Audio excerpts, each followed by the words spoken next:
All right, welcome to No Occasion to Shout. This is going to be the first episode of Season 2. And today we are going to be discussing an article by the Libertarian Republic.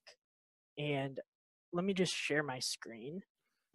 So Which I should say to everyone in our normal fashion, I don't know and haven't seen, and I don't know what it is yet. Now, this was the first time that Robin will be seeing it.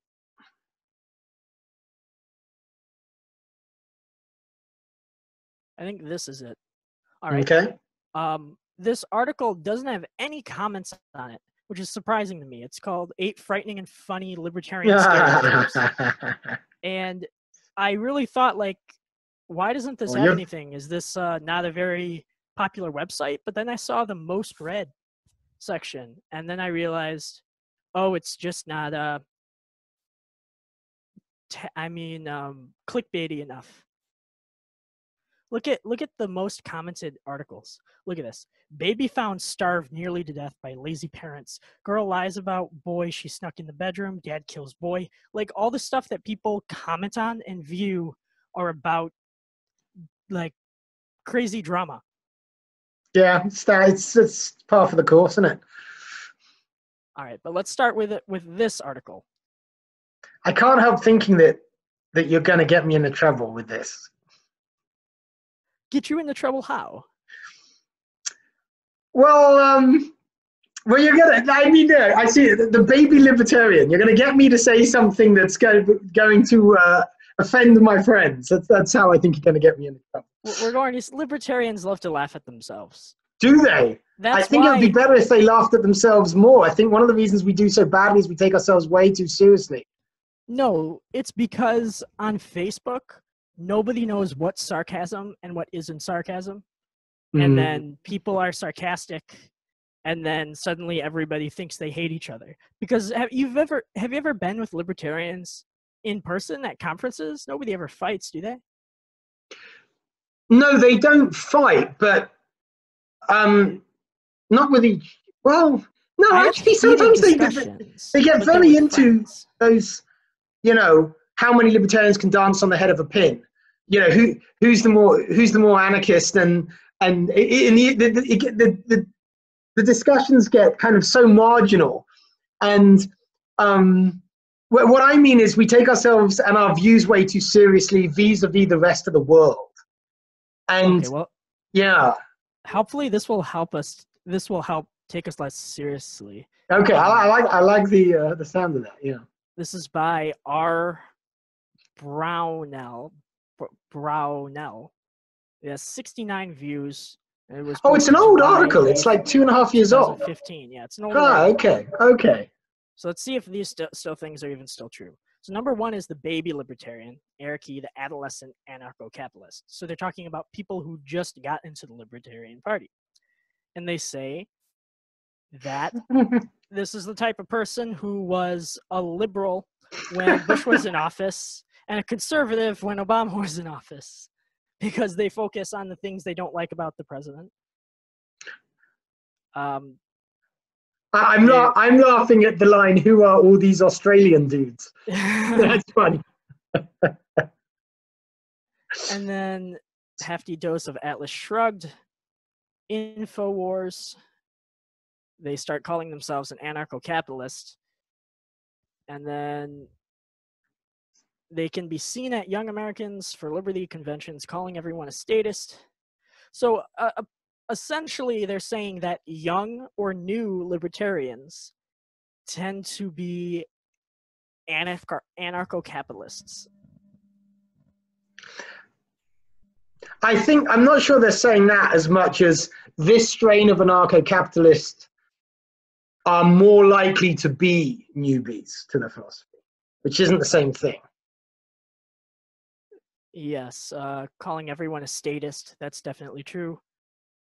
Whether they are trolling libertarian Facebook groups. I remember I was interviewed back in the day when I was doing Blue Republican and doing the whole Ron Paul thing. I was interviewed by a guy who said I was his second, hardcore libertarian guy, but I was his second favorite statist in the world next to Ron Paul. And I was like, yeah, that's kind of. I don't think Ron Paul is a statist, because I firmly believe that if Ron Paul was elected, he would have burned the White House to the ground with himself in it. Because I don't understand. I don't know. Either he's a hypocrite or that's what he would have done. All right, so that's the first one. To be honest, I was an anarcho-capitalist for about 15 minutes, because when I first met Yusuf, Yusuf was an anarcho-capitalist. Very first time I met him. It was a while ago. So this is just for the listeners, this is a mutual friend we're talking about in the libertarian movement, right? Anyone who's watching this video probably would know Yusuf. Well, once we get successful, yes, Austin, that's true. Right, that has to not be the case in the long run. Okay, if that's the case, then all we're doing is I've got our own little echo chamber thing going on here, which is not what this is for. That's true. Yusuf is a mutual friend of ours who's in the liberty movement, who is now more of a classical liberal, left-leaning, left libertarian. But when I first met him, he was an anarcho-capitalist, and he convinced me basically that anarcho-capitalism was the most pure. And then maybe after I went home and thought about it for a little bit, I thought about how the argument was basically the same one Marx made about communism.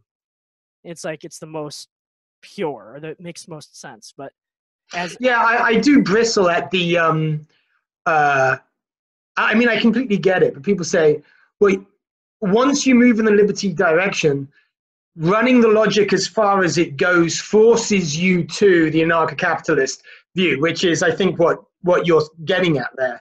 And that is actually incorrect. But the case that but the fact that it's being incorrect has not been properly well articulated, which is why I wrote an article, which I think we'll be discussing in this season, on this topic, that purism isn't principled in an impure world. And I speak to this idea that well, let me just leave it at that.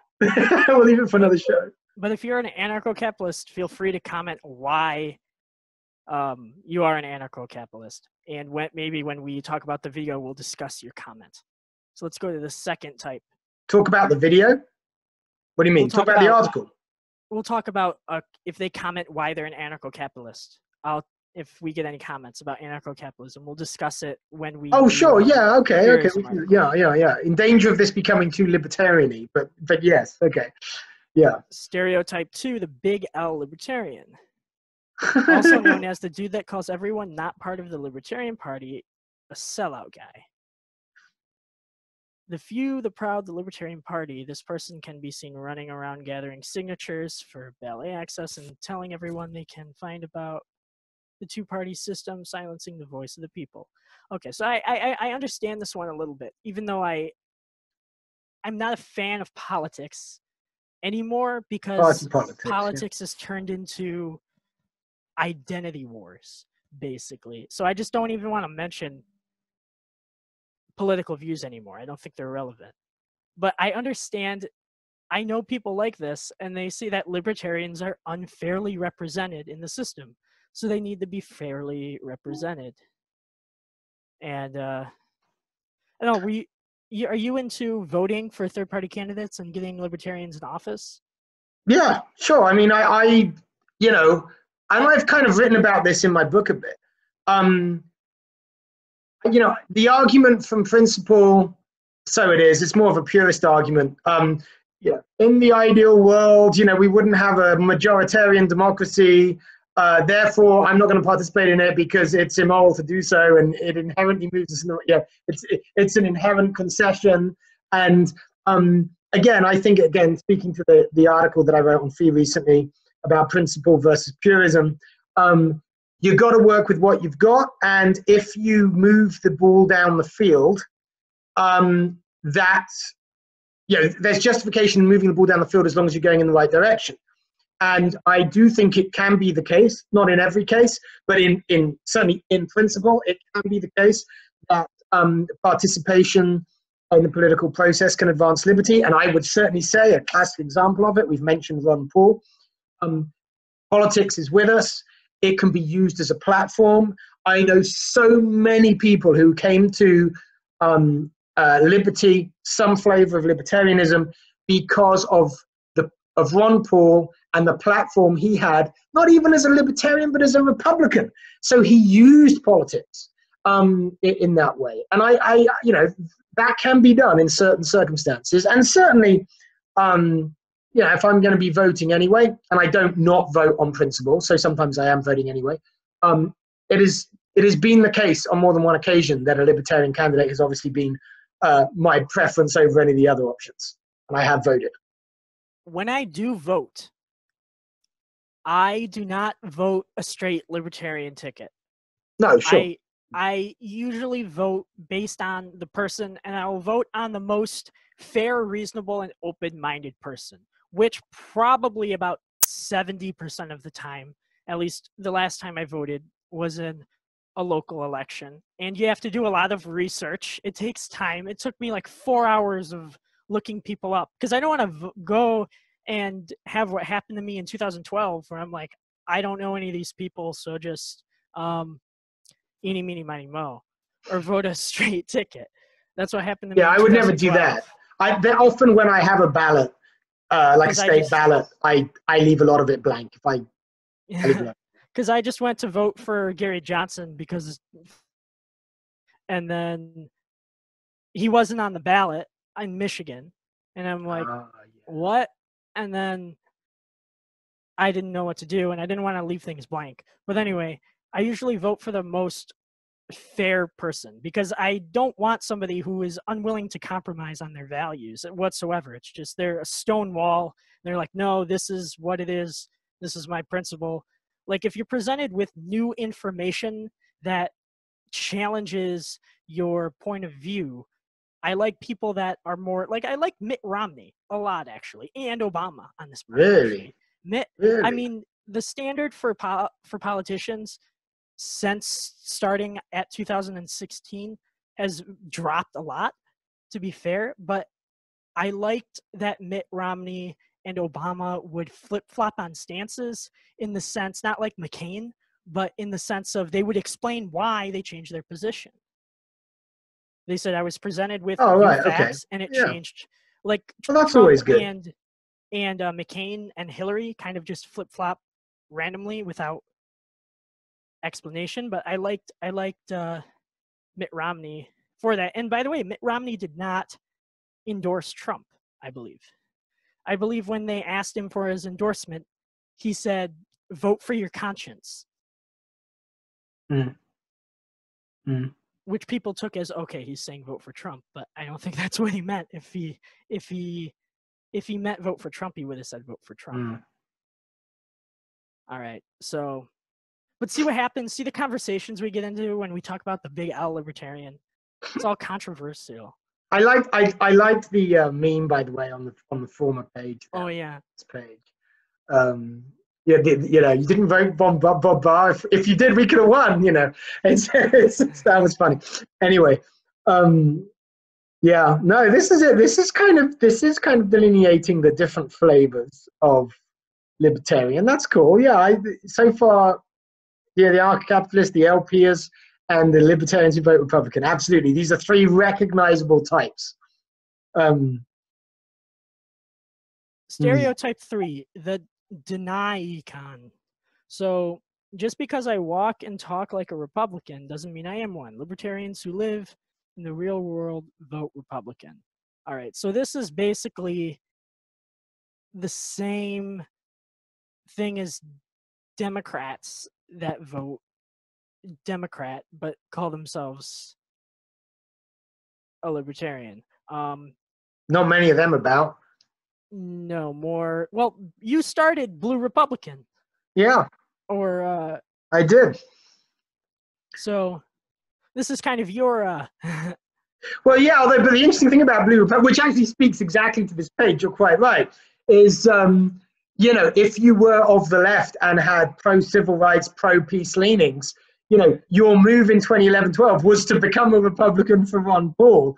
And, there is a recognizable freedom bloc. I mean, I think self-identifying libertarians, Matthew and Mash, Paul, Rand, who certainly I would say, we talk about in politics the lesser of two evils a lot. And a lot of more purist libertarians, well, I'm not going to vote for the lesser of two evils. Rand's a lesser of two evils, for example. And I get that. But again, I discussed this in my book. We're not careful enough to make the distinction between the lesser of two evils and the lesser of two goods. The lesser of two goods is sometimes a good bet if it's going to do less good but with much greater likelihood than the better good candidate who's got no chance whatsoever. And often the lesser of two goods candidates, often sometimes can be found in the Republican Party. Although, you know what? Since you said what you said, there were quite a few libertarians that I know who seriously considered voting for Bernie Sanders when it looked like, in the hypothetical that he would have the Democratic nomination against Trump. Bernie Sanders. There you go, then you're one. Because I didn't see him as an evil. How did you do that in Michigan when he wasn't on the ticket? You voted for him in the primary? You were a Democrat? I had to change from an independent to a Democrat. Right, okay. And then I don't know if I ever changed back. Oh man, that's not good. Oh, you're a Democrat. But you are a red Democrat then. I think I changed back though. Probably during the time that I was going to all those libertarian conferences and drinking a lot and flying back and forth everywhere. The blur of memory, somewhere in there, I probably went to the Libertarian Party. Interesting. But here's my reasoning, okay? If you really look at Bernie Sanders, compare right now, go to the government's website, whitehouse.gov. Yeah. Or I side with, Mm-hmm. and look at Rand Paul's voting record and Bernie Sanders' voting record. They're almost identical. They were two of the only politicians to vote against a lot of the foreign aid, and the foreign aid to Saudi Arabia. They voted against that. They vote, I think it must be at least 75 or 80%. And the reason is most bills aren't, do you want to convert the United States to socialism? Like, that's just his purest ideology that he kind of talks about. And I understand how he looks at it. His version of socialism is more what people would call like Nordic capitalism. And there's never been a vote where he wanted to, like, I'm not even sure he voted for Obamacare. Yeah, that actually, like something he would vote for. Actually, the other kind of good reason, if you were for liberty, to consider voting for Sanders over, let's say over everybody except Rand Paul for the presidential nomination, last time around, is that those areas where libertarians would have most problem with Sanders are really economic areas where he as the president would have relatively little power because the decisions would be governed by Congress. Go ahead. Yeah, the niche decisions and the specific voting that he does, he votes like a libertarian. His only non-libertarian issues are things that wouldn't matter unless he was dictator of the world. I mean, I won't know that I would quite state it that strongly, but yes, in that direction. Yeah. I'm exaggerating a little bit because I'm a little upset that people consider Bernie Sanders like a socialist. Well, he does. I mean, he does rather court that, doesn't he? I mean, he does call himself a democratic socialist, doesn't he? Yes.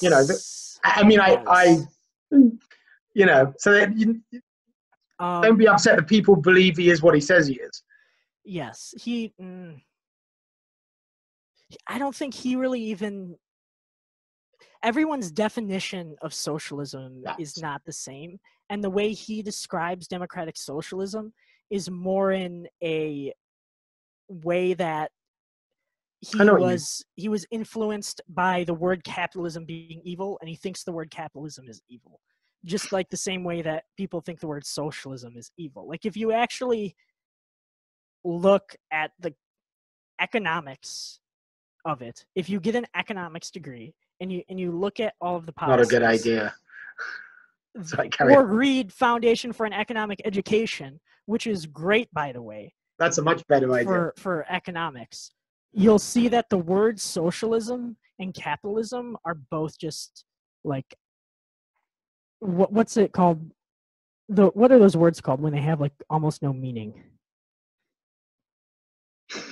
I don't know, but you could say meaningless. Blanket terms? Oh, okay, yeah, you could say that. Yeah. Yeah, they're blanket terms. I mean, I think their terms, I think what you're getting at is, you know, their connotations have become what people mean by them rather than their actual meanings. Yeah, they've become team names, basically. Yes, that's right. That's absolutely.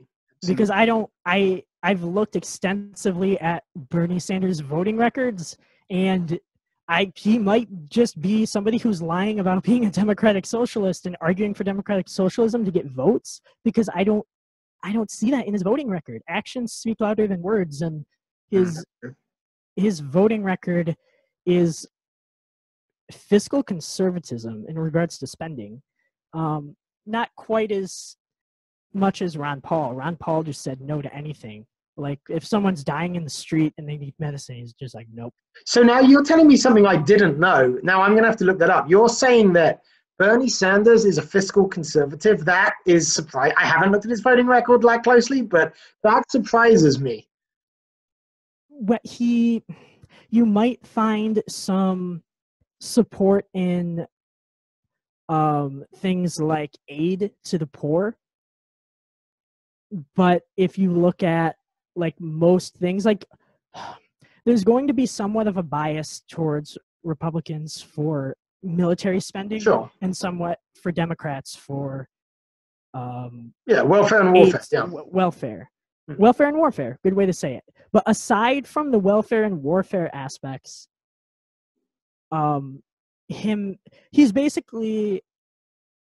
he's a lot like Rand Paul. I mean, Rand Paul voted for one of the immigration bans. Like he has some bias towards him. Bernie Sanders is kind of like the Rand Paul of the left, at least from what I've gathered. And if people disagree, they can comment why. I think there's probably something important in that. I mean, they're both what certainly in Britain we call conviction politicians.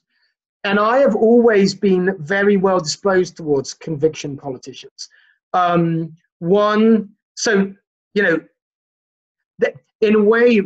a way, Sanders could be held up as a mirror image to Rand, precisely because in another way they're so similar in their approach to politics. I think it's kind of, it is what you really mean there. And I know, Margaret Thatcher was famously a huge conviction politician of my native country of England. But another politician that I really kind of liked in England, being somebody who likes conviction politicians, was a guy called Tony Benn, who self-identified down-the-line socialist. Now, I disagreed with him for many of the reasons that I might disagree with a lot of what Sanders is about. That broadly the kind of policies he seems to want to promote in certain large areas defeat the reasons, the intentions he has for supporting them. I would have said the same about Tony Benn, but there's this clarity, this moral clarity, and this willingness to stand on principle that actually is itself nurturing of integrity, or certainly facilitates the manifestation of integrity in one's political actions, whether or not somebody else might agree with them. So I get that. Yeah, I think there's something important there. There's a book by a liberal, and I forgot his name. You might know this. And it's a documentary, actually. I'm not sure if it's also a book. It's a documentary called, I think it's Fixing Capitalism. Mm-hmm. Have you seen it? I don't know it. No. Well, he basically said he gets two responses from his book. One of the responses is from Republicans who are like, what's wrong with capitalism? And the other is from Democrats who are like, why would you want to fix capitalism? It's evil. And he makes arguments to Democrats that are like, it's a good system, it's just broken. And he makes very good arguments. And I showed this documentary I messaged it to Noah Michael, who is in the Liberty Movement. I don't know if you've heard of him. He's a freshman. He's very new. He's in the young libertarian anarcho-capitalist phase right now, and he's on page 1. he saw the documentary and then wrote an article about how he was actually making an article, or he was actually making an argument in the video for anarcho-capitalism. That was his argument. He said the person that wrote Fixing Capitalism actually made a great argument for anarcho-capitalism. And that kind of shows how blankety these terms really are. Because why do we have to put labels on it if there was a video he saw that he agreed with so much that he thought it was that ideology? And it was a little bit anarcho-capitalist, but I don't know. From his perspective, anarcho-capitalists seem like people who, when they get in office, from the left, I'm saying, from the left's perspective. Are there any anarcho-capitalists that have ever been in office? That sounds like an oxymoron to me. It does.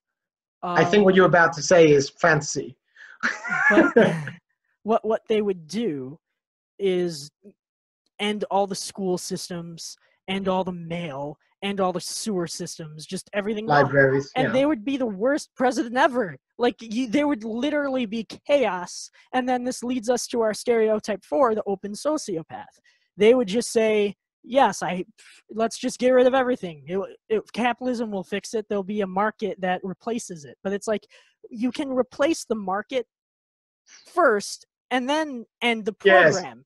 Yes. There's unnecessary chaos. Okay, so you're touching again on this article of mine that we need to talk about in another show, the purism isn't principled in an impure world. It's like, do you push that, if you could push that button and, all the medical care that's being given right now stops, right? Everything by the government stops.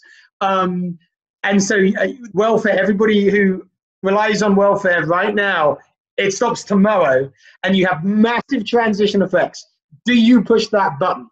And one way of saying one way of summarizing the argument of the article that I wrote is, if you say yes, you might think that's an act of principle, but it's an act of purism, and it's actually defeating of your principles. But certainly the open sociopath would be all about it, right? Just hit that button. And I know one of the members of my band, the bassist, Rob, who I want to have on this podcast eventually talking about this. We have discussions all the time about this. People around us get scared because it'll be after he's had a few beers, and I'll just be talking to him philosophically, and he'll be like, "So what? Fuck them. They can die." He'll just and it's really interesting. See, and that's just another example of putting politics before people. And there's a contradiction right there, because, the only legitimate ends of politics, the only purpose of engaging in it is people, is the well-being of people. Any moral justifications you may have of an ideological system are necessarily connected to the experiences of human beings. So if you have if you justify a system because it's more moral in some sense, meaning it has a certain set of preferred outcomes for human beings, and then you implement it completely regardless of the outcomes of those human beings, you very quickly fall into a logical contradiction. And part of purism is not engaging that, is ignoring that contradiction. Yes, and to an extent, I agree with all of these stereotypes so far, to an extent. What do you mean you agree with them? You agree that they exist, or that they refer to something that's out there and visible? That's truthful. They take a truth. I just think they exaggerate too far, and they don't leave any room for exceptions. I think all of all of people's opinions, no matter how crazy they are based on some type of truth or logic. And it's usually concrete truth or logic that it's based on. What do you mean? It's just like, it's like a pyramid. At the very bottom, there's a base, and then somewhere along the way towards the top, they put something on their base that really doesn't belong on the base, and claim that that's the reason why. For example, the open sociopath. The argument I hear all the time is it's natural. That's how we were born. We were born in nature, and we have no obligation to help anybody else. And the non-aggression principle doesn't say that we need which to is which is scientifically false, right? Like our individual biology is not independent of the actions or even biologies of the people around us. Yes. We are biologically social beings. We're not just social beings culturally. That's true. And I know that's something that you're interested in, because you and I share that love with Jordan Peterson. He goes into this a lot. Yes, but it's deeply true. I use the argument, and I don't know why people don't ever comment on this argument. I've never gotten, like, I talk on Facebook a lot to people because I like to, they might see it as like me getting into arguments with people, but I'm just curious to see their responses to some of my arguments, and I've never gotten a true response to this simple phrase, government is spontaneous order. Because I feel that one little sentence kind of destroys anarcho-capitalism. Yeah, I mean, there is certainly the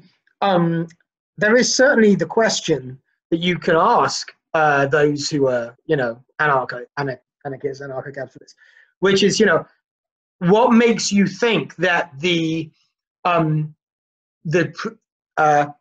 creation of an entity that monopolizes force, that is governed by a legitimizing decision-making process that may be flawed, isn't what happens when you switch on a society where everybody is free and they want to come together to solve problems, and that, and for that reason, anarchism is not perhaps a stable equilibrium, whereas the existence of government is, and it might be one to which an anarchic society tends towards. And I would say, if you look at Anglo history, certainly, go back to the Anglo-Saxons. Starting from 4000 BC with Mesopotamia. But you're talking about like going back to Roman history? Anglo-Saxon? Well, no, I mean, I was thinking of, I think you'll find it, I can't think of any society that, you can say, well, that was an anarchic society and it's stable and it remained in long-term equilibrium without government, right? So, but I was specific. Say again? War zones? Right, but war zones don't protect liberty, right? That's not provisional governments right after wars. Those are the two. Well, provisional government is a government, and a war zone is not an anarcho-capitalist. Is not anarcho-capitalist. Property rights respected, lives respected. So you throw them out. I was thinking of actually, in a way, the beginning of our tradition, the Anglo tradition, starting with the Anglo-Saxons. Anglo-Saxon society was, when the Saxons came over from the continent to the British Isles, very libertarian, extremely. Perhaps it was peak libertarianism in our tradition. I don't know, but maybe. But communities, the Saxon communities, the Anglo-Saxon communities, did choose to create a monopoly of force with even back then a quite sophisticated legitimizing process when it came to individual decisions. The kings were originally kings by consent, and the reason it was done was largely for defense, to keep out the Viking hordes. And, if you have an anarchic society that is surrounded by non-anarchic and potentially violent or actually violent societies, you can see why people would do that. If I'm remembering correctly, and I'm not, maybe it was, this is wrong because my memory is telling me it's Nixon, but I don't think the timeline adds up. But, and I'm just pulling this from something I learned in high school a long time ago because I haven't taken a history class in a long time. But was there not a Indian tribe in the United States that was like sovereign, and it kind of like the Amish almost, but it was a territory that was owned completely by Native Americans, and then one of the presidents broke it up to become part of the United States? Well, in a sense, didn't that happen a lot?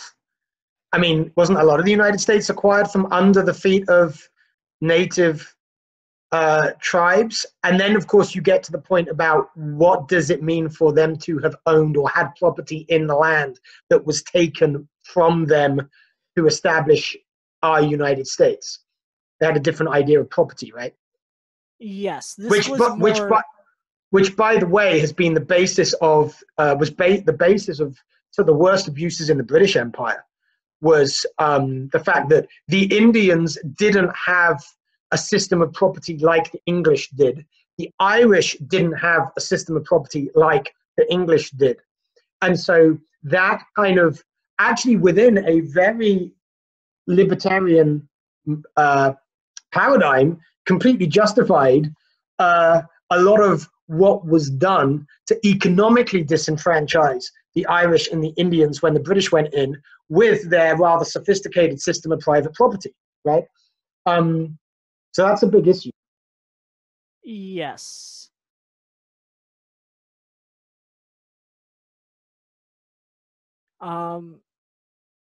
Okay, so these are in order of date, it looks like. And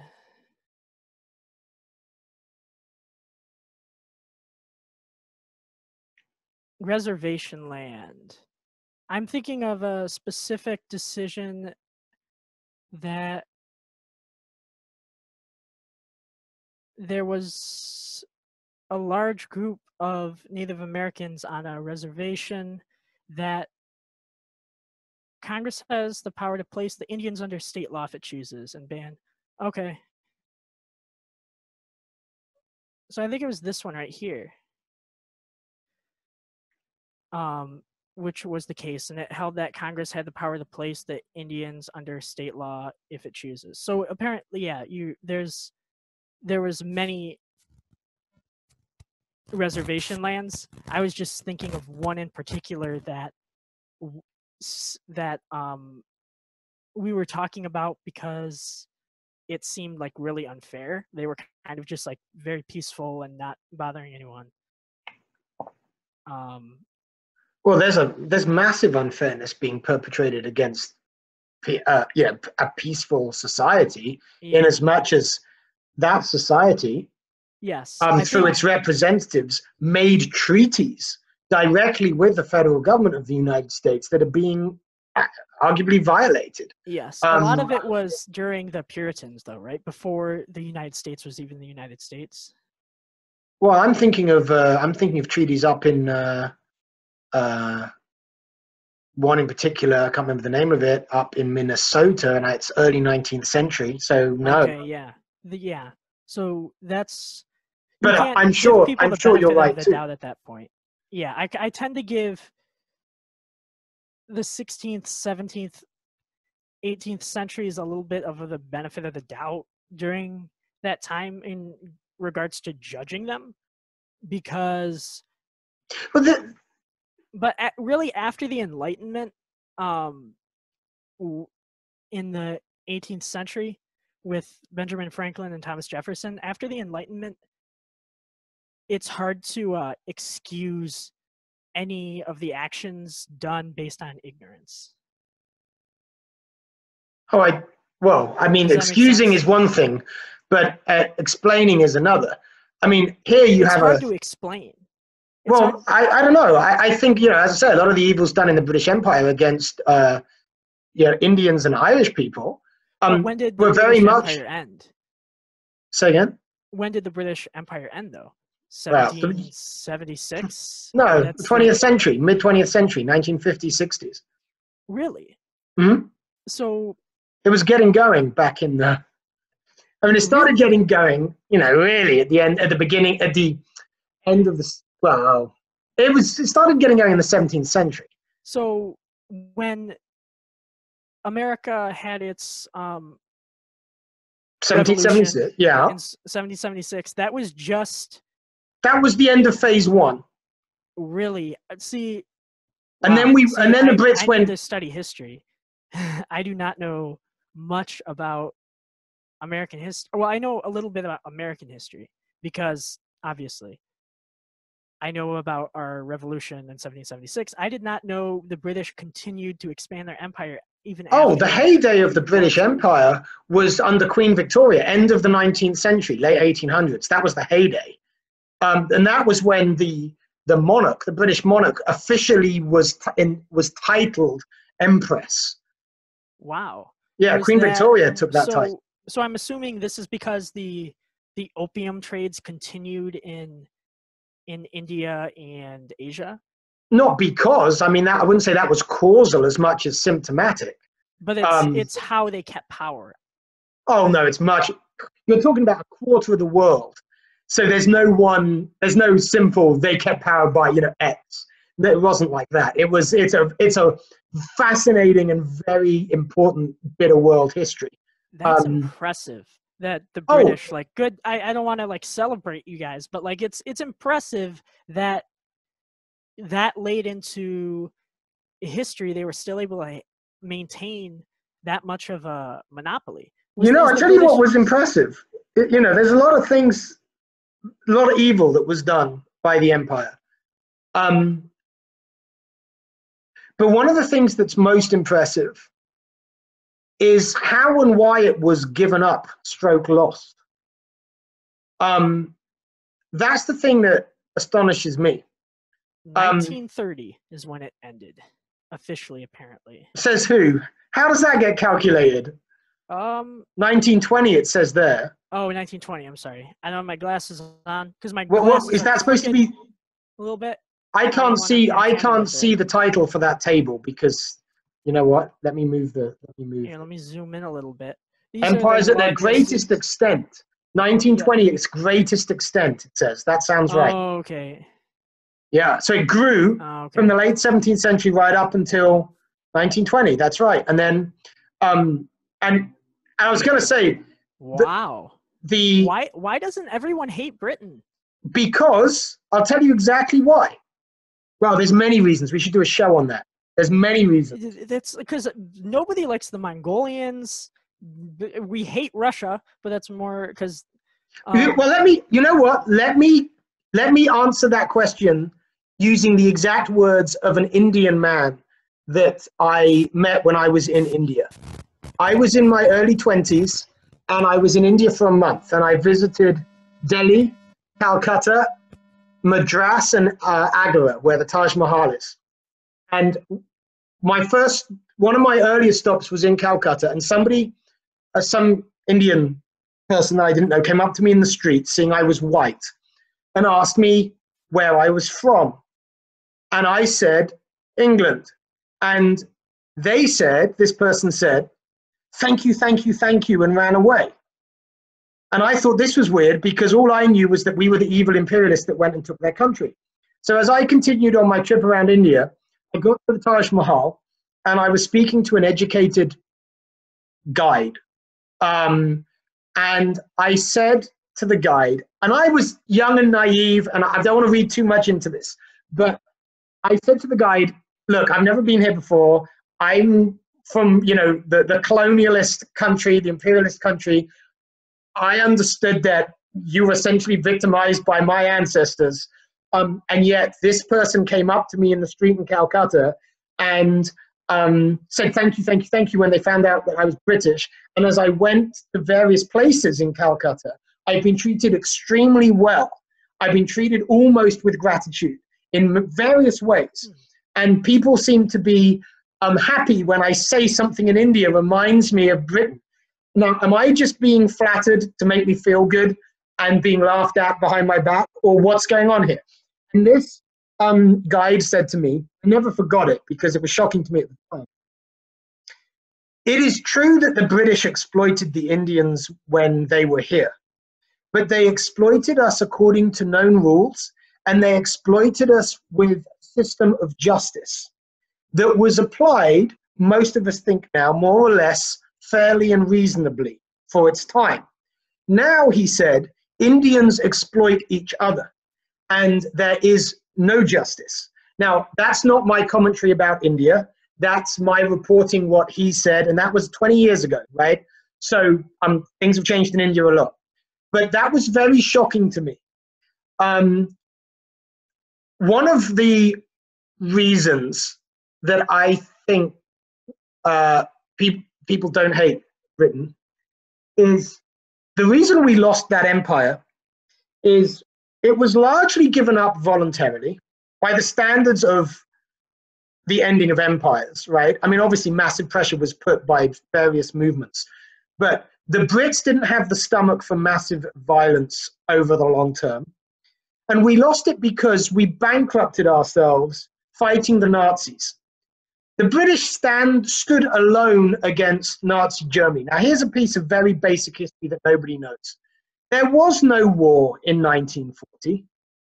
In 1940, Europe was at peace under the Nazi flag. And one nation said, we ain't gonna let it stand. One in the world. And it was the British. And so we decided, the British, decided that something was more important than everything else. And that was liberty in the sense that we care about. And Stalin said at the end of the war, the British gave the time, the Americans gave the money, the Russians gave the blood. And he was referring to the fact that by standing in the Battle of Britain against Nazism, we made it possible for freedom to remain in the world, right? Because the British, everybody knew that Nazism couldn't be resisted in 1940 when Europe was at peace under the Nazi flag and on the ascendant. But the United States helped too, and everybody hates us. Well, no, they don't. Everybody's trying to come to America. That's like, true. don't believe the myths. That's true. Like, there's a lot to this. There's a lot to this, right? From what I've heard, people from foreign countries whom I have talked to a lot, because I tend to talk to people from foreign countries a lot, just because wherever I am, usually they are the people who are like alone or not in a group, and I'll just go introduce myself because I don't know why I do that, but because you're not one of those sociopaths. That was one of them. Yeah, I tend to like, they're more interesting to me. I like learning, and the people who come to the United States from foreign countries tend to be probably because the visas they get select certain people, extremely intelligent people, and I get knowledge of culture, and they're usually nice because they're there alone and they don't really have anyone. But from what I've heard, people don't think Americans are horrible. They just think they're ungrateful.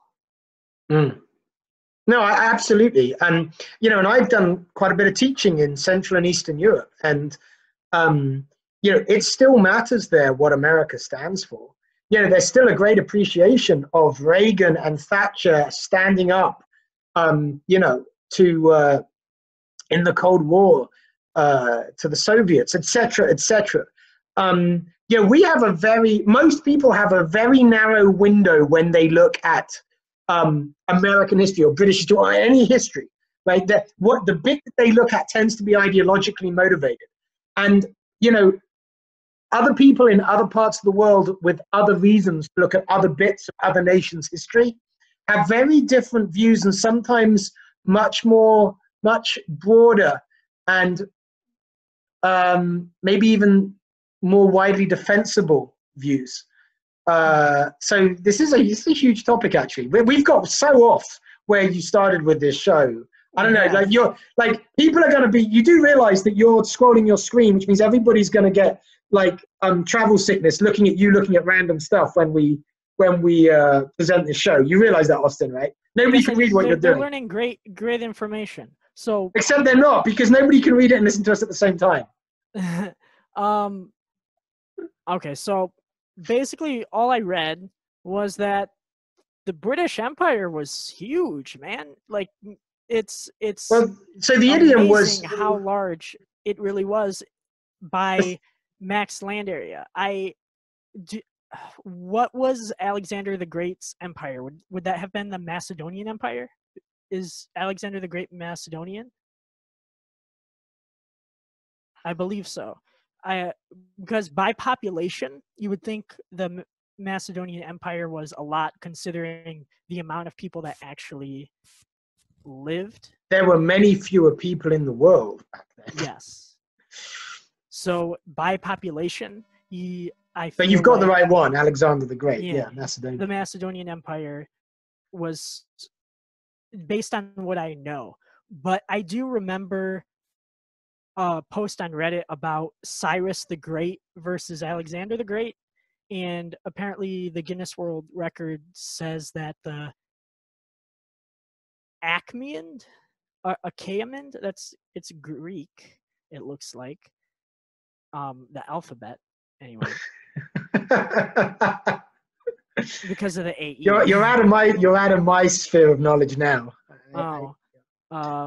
I know nothing about the First Persian Empire. Yeah, the AE it would be part of the Greek alphabet. Oh, although Darius the First, yeah, and then he's famous. Darius is famous, so yeah. Well apparently known. They had the largest empire by and they ruled from 522 to 486 BC.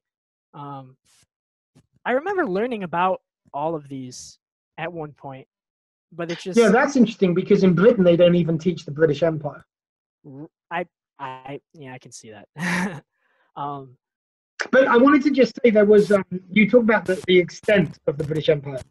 The phrase was that the sun never set on the British Empire because it was like literally it was always sunny somewhere. That's probably true.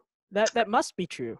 Oh, it was true, and they used to talk about the world being coloured pink because on maps that English schoolboys would have in the early 20th century, all of the British Empire would be coloured pink, and then be the rest of the world.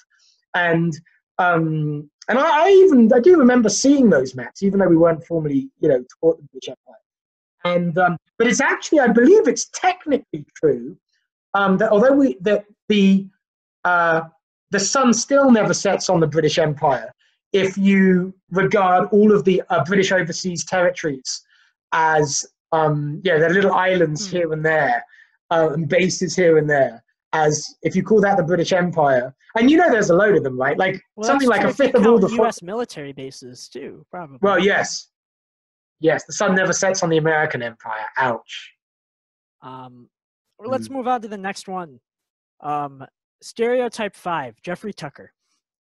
That's so unfair. I like Jeffrey, and I don't think he means he's like, AKA bow ties mean I know stuff. No, he's not that arrogant. Yeah, he's a bit academic, but he's not. I don't think he has that arrogance. I like Jeffrey Tucker. I like him a lot. Is Jeffrey Tucker Catholic? He is indeed, and one of my best interviews I've ever done when I was doing my radio show was talking to him about his conversion to Catholicism, and it was one of my best interviews because it actually made him cry.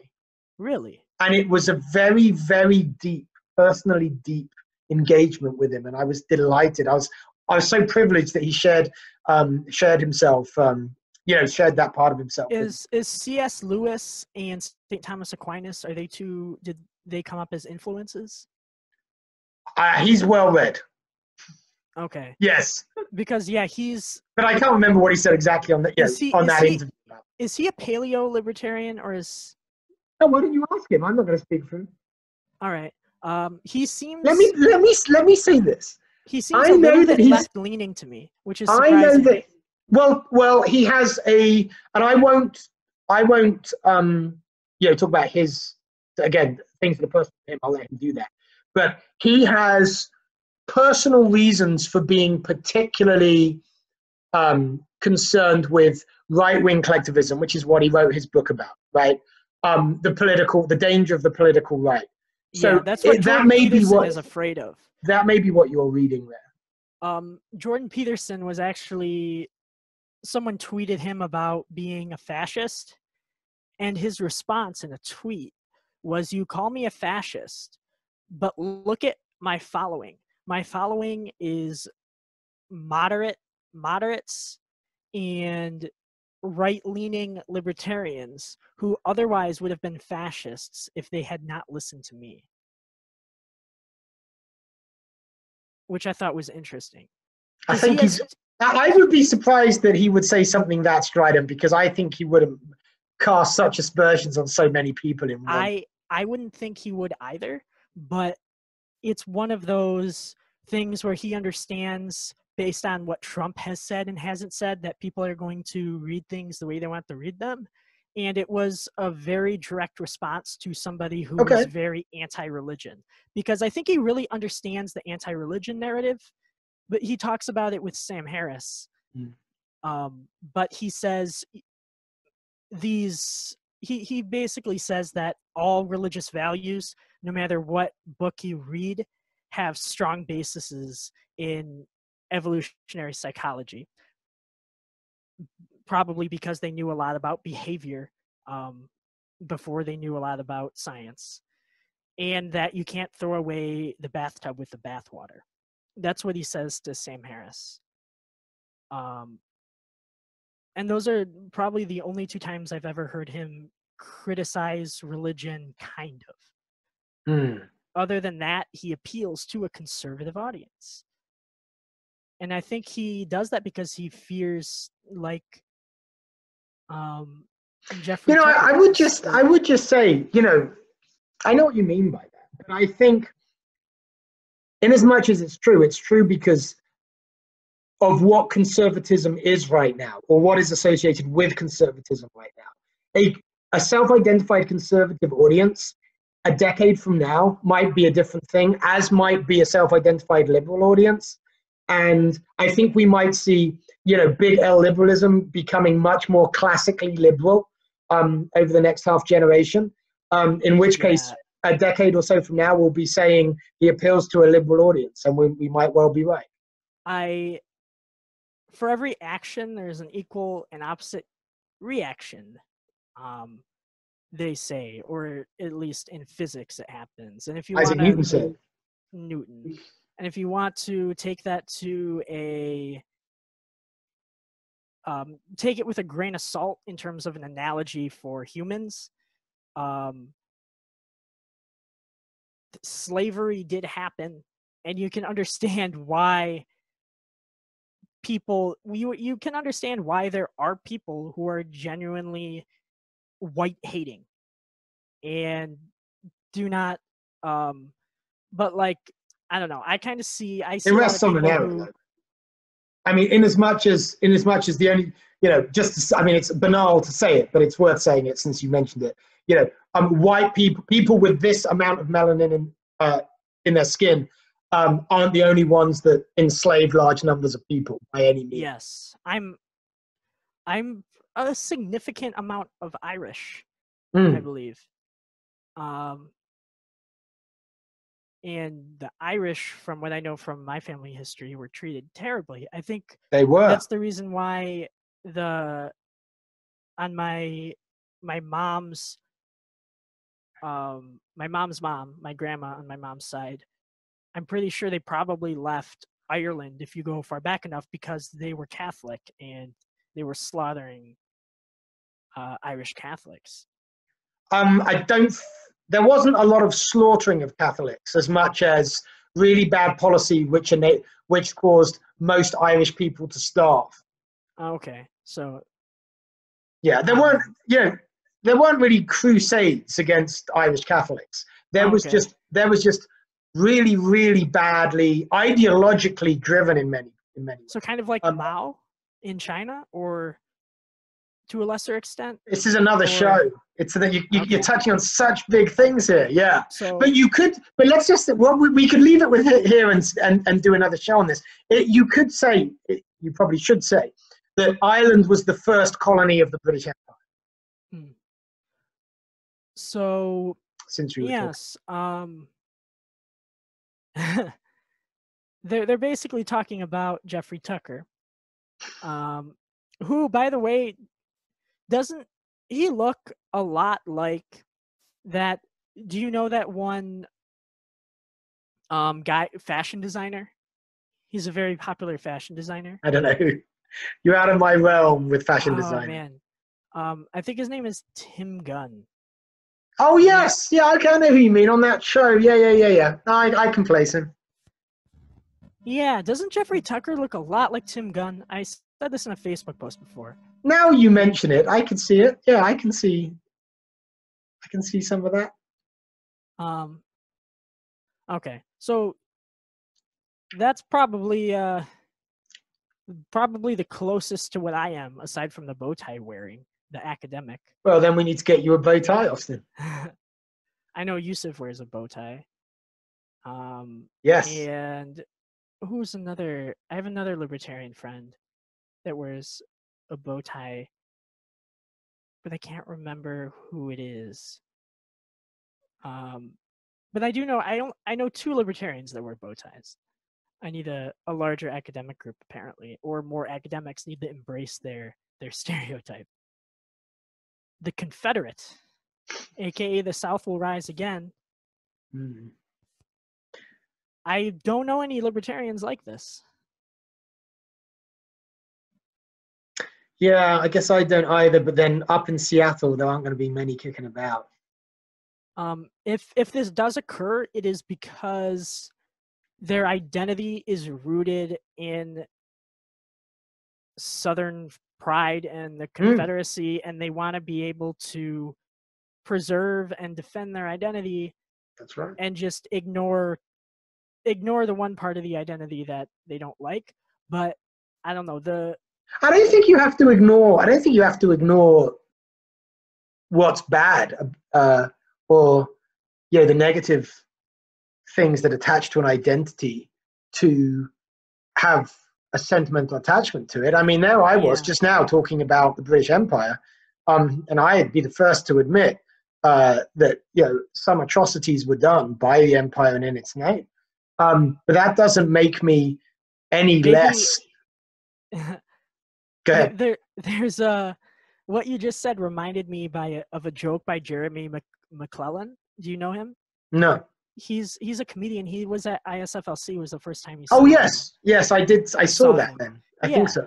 And he was talking about how he had to get he worked with autistic kids, and he had to get a autistic kid through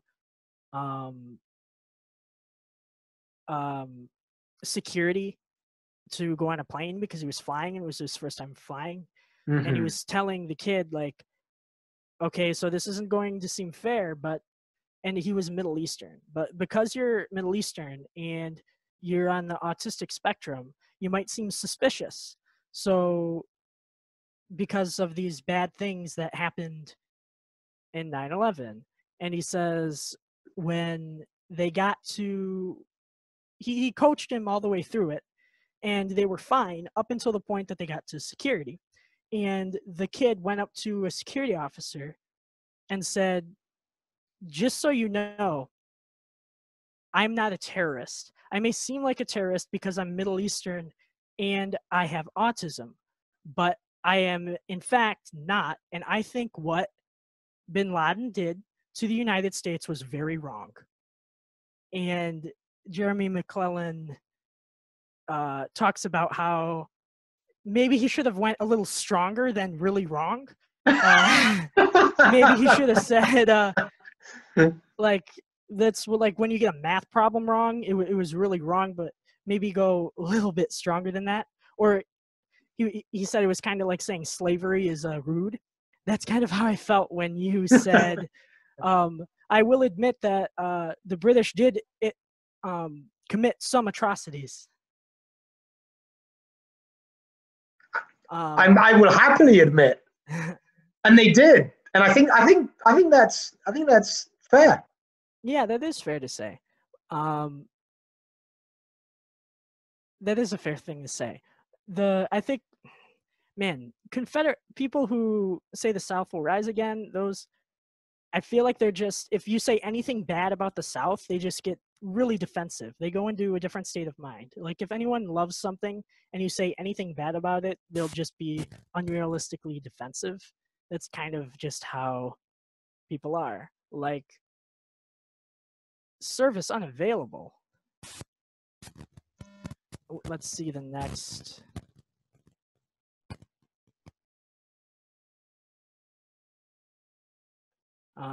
Article. I know apparently number 7 doesn't exist anymore. All right, you might be done then. Maybe whatever that stereotype is has been eliminated. So they don't have them anymore. And then either that or 8. Because we're still connected to the internet. Yeah, we must be because we're talking. Yeah, that's right. Yeah, so, they might be having server issues on their side. It looks like number 8, the Doomsday Prepper. These are most of the libertarians I know because these are libertarians that post the most on Facebook. You know what? I think number 7 would have been this Conspiracy Theorist. You know what? I was just thinking that. I was just. Look at that. There it is. There it is. That was just a guess based on number 8. Hey, absolutely. Yeah. No, it's solid. It's solid. Yeah. Yeah. Alex Jones is definitely a libertarian because people like to say he's right leaning, but he criticized Bush just as much as he criticized everyone. Like that is Alex Jones. That is Alex. Yeah. Yeah. So that's who I thought of when I thought of the Conspiracy Theorist. Maybe my subconscious. A lot of people do. A lot of people do. But do you have any friends that are conspiracy theorists? Well, I don't want to say, again, I don't want to lump people like that. I mean, some people are more inclined to believe certain kinds of narrative, and I don't think they're stupid for doing so, and I don't think the people who are less inclined are stupid for being less inclined.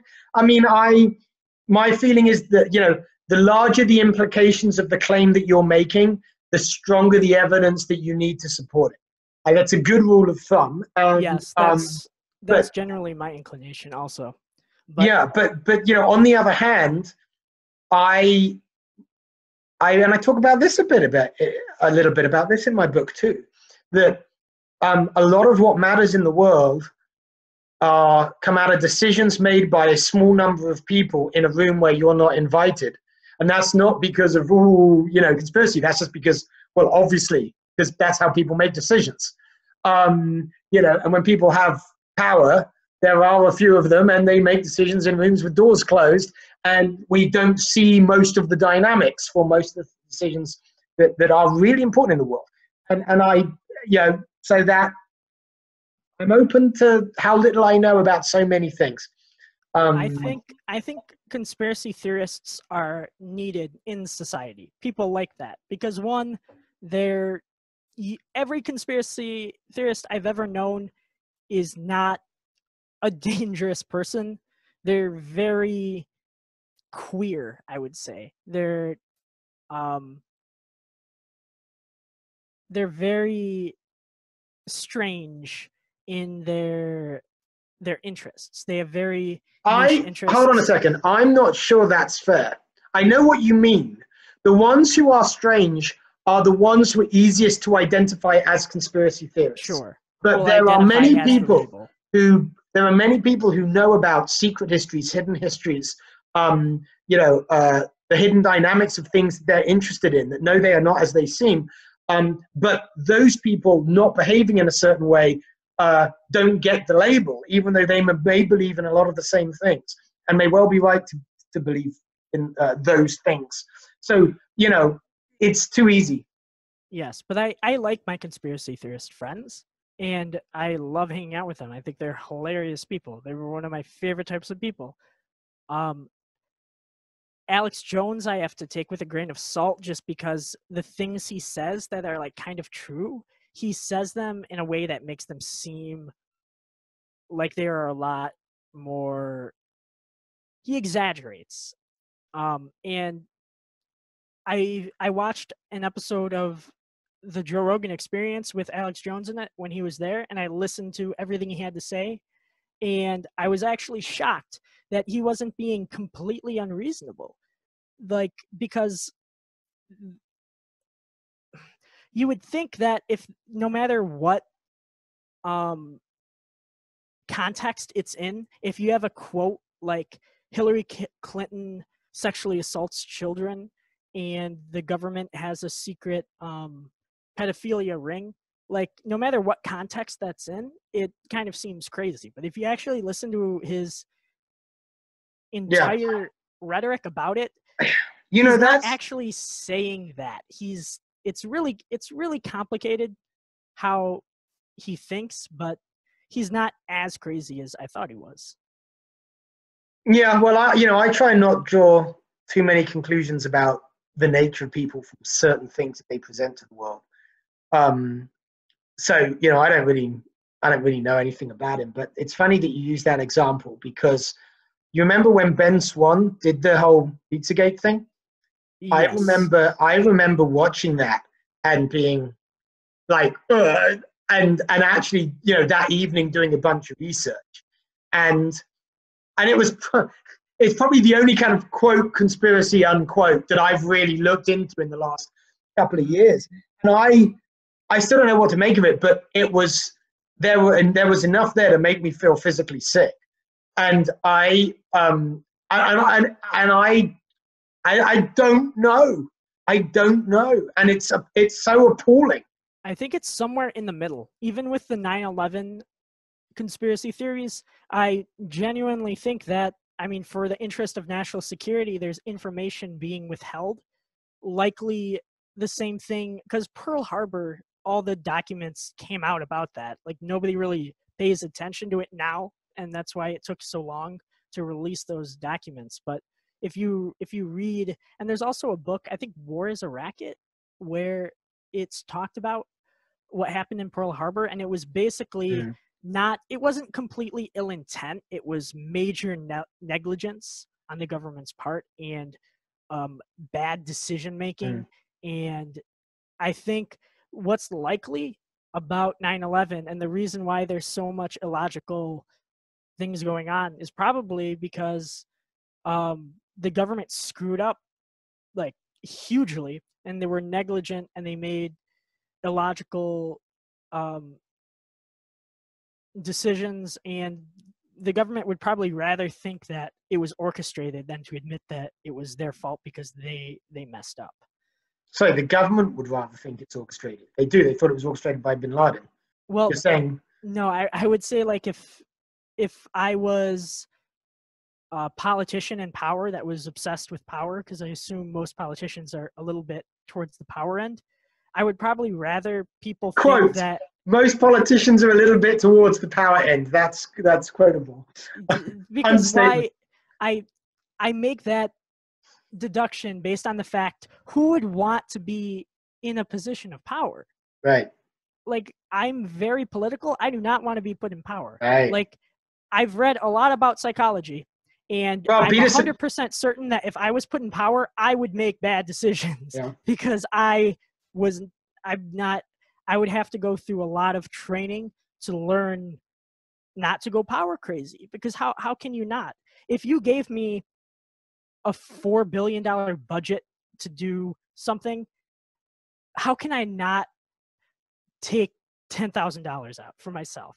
Like, by having nurtured great and deep integrity that is so important to you, that the pleasure of maintaining that integrity is greater than whatever you could do with 10 grand. That's true, but politicians definitely aren't like that. Well, to be fair to politicians, most human beings aren't like that, and politicians are human beings. Yes, I would agree. I would put somebody, if I were to be in charge of billions of dollars, I would say, hey, please have somebody watching me, making sure I don't do something, because based on everything I've read about psychology, I'm going to screw up. Because it's scary what happens when you're given complete authority and no one's watching. And it starts out small and then soon. But anyway, back to my original point.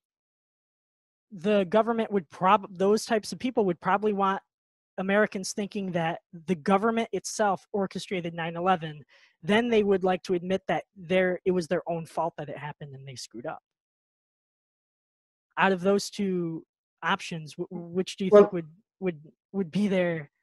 Well, it depends who you mean by their own fault. If you're a politician who's a politician now and wasn't around then, what would be the benefit of believing? I mean, you weren't responsible. Because you're part of the government and you want to believe that you're in a system that is very organized. And so you would rather believe that you're part of something evil than part of something disorganized? Part of something evil and you're going to reform it? I mean, why not be part of something disorganized and you're going to reform it? I don't know. I don't know. I guess with that particular 9/11, you're right. I guess I'm thinking more in general. The government would rather be feared than. Well, let's put it this way: for the government to be able to function, it requires that the people believe that it's competent to function. It doesn't require that the people believe that it is functioning in a way they like or that is moral. So yes, for the government to be an effective government, to do its thing, it needs that illusion to be maintained. The illusion of competence would be necessary if it were in fact incompetent, and it largely is. Yes. So the way I worded it was very poorly, and you explained it basically. Hopefully other people understand what I meant, because thinking back, I worded that very poorly. Okay, but we got there in the end, so it's all good. But yeah, so I don't know. I don't know about conspiracies, but I like to think that because of the evidence that's found in favor of their direction, that there's missing information, missing links that explain that information, and thus it's likely in the middle between the extreme of the conspiracy and there being no conspiracy at all. Somewhere in the middle is where I would logically think the truth was, but I'm not sure. Have you ever, and I'm going to link this video for the Conspiracy Theorist and for the Doomsday Prepper. If you're a libertarian who is believes in conspiracies but doesn't self-identify as a conspiracy theorist, or is... But don't we all believe in some? Isn't it just... we all believe that certain things are organized by a certain number of people. It's just a question of what kinds of those things, under what conditions we tend to believe more or less to be true. So therefore, almost everyone listening, if you believe in any sort of conspiracy, there's a video that I want you to watch. And Robin, I think you should watch this video too. Okay. And it's by Vsauce, and it's called Spooky Coincidences, ? I think that's the title. Let me...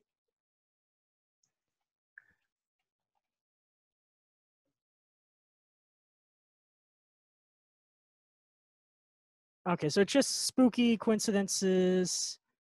But that's not uploaded by Vsauce. Well, you've got it. People can find it. But yeah, people can find it. And it basically, this is the video, the Spooky Coincidences video. I think this is the one I watched. Uploaded by Vsauce. Yeah, it's 14 minutes long. I'm going to copy that link address and save it so I can link it. It's the video that made me stop believing in 90% of the conspiracies I do. It made me... Okay. It basically logically proves why most conspiracies are wrong. And I don't think it's really debatable. I think he definitively just proves based on selective attention and yes, that's a huge phenomenon when it comes to working out in epistemology. That's that gets us back to evolutionary psychology, which so we have a ton of new topics to talk about for a future video. Yeah, right. As always. And number 8 was the Doomsday Prepper, and I kind of see them the same way I see the Conspiracy Theorist. Do you make a distinction? Well, what do you mean? I kind of see Doomsday Preppers as people who are prepping for the end of the world because of conspiracy about the end of the world. I don't know. I don't think you have to believe in conspiracy something coming. I don't think you have to believe that the cause of the imminent end of the world will be a conspiracy to be a doomsday prepper. I mean, I could see that there's a certain personality overlap, in as much as you're dealing with personalities that favor, well, being out of the mainstream, right? That want to experience reality very differently from how it's experienced by other people. That's a kind of a personality trait almost. But it would be mainly more conservative people who are protective and want to be safe and want to just, I mean, my grandma, now that I think about it, she's very left-leaning in the sense of she has all these ideas for how to organize the poor or single mothers that don't have to do with welfare, but that have to do with organizations. So she's like, there should be a group of all single parents who pool together and watch each other's children for each other, like things like that. And she wants the government to organize that. Or I don't think she would make a distinction between a third party organizing it, but she's liberal minded. The things she thinks about are more about the poor and things like that. And she's kind of like a doomsday prepper. Knowledge wise, whenever I go out in the cold to the car, she'll be like, okay, so if you get stuck in the car, I was watching this show and here's what you do, and here's gloves, and here's how to keep yourself warm, and you can make fire out of, and I'm like, Grandma, I have a cell phone. And she's just like, well, if your cell phone dies, what you can do is, she knows all these survival techniques, and it goes well beyond just the freezing thing. I think you can be doomsday prepper-esque and be a very rational, non-conspiracy person. I think you're right. You made me think about it. Oh, good. Let's hope that's what this show does for our audience in various directions. And so I guess the questions that I would ask the libertarians or maybe non-libertarians watching this video, which do you identify as? Comment below. We'll see which. Well, this is a list of libertarian stereotypes. So I don't suppose any non-libertarians very much identify with any one of them. But that's true. So which do you think you most closely identify with, or do you think they missed one? None of the above. None of the above. Yeah. Which stereotype should they add? And what conversations did we touch on? There was probably about 40 of them that you want us to make an episode about. Yeah. Anything more to add, Robin? No, that's good. We could go off, as always, in loads of directions from this. So with no doubt, we will pick one and do just that. All right. And also, I'll link our social bios and Twitters in the bottom of the description. And if there is an article that you want us to read and talk about, you can send that over to either Twitter. Do you use Twitter, Robin? Yeah, sure. So at Rkerner, RKOERNER. And I'm at Austin_Mulca. So probably send it to Robin because he's on Twitter more probably than I am. I'm not sure that's true, but last time I logged into Twitter was 2009. Oh, okay, then it's true. But yeah, I'm barely on it. Or send it to me on Facebook, and if it's a good article, we'll discuss it. And that will be the end of this episode for season 2.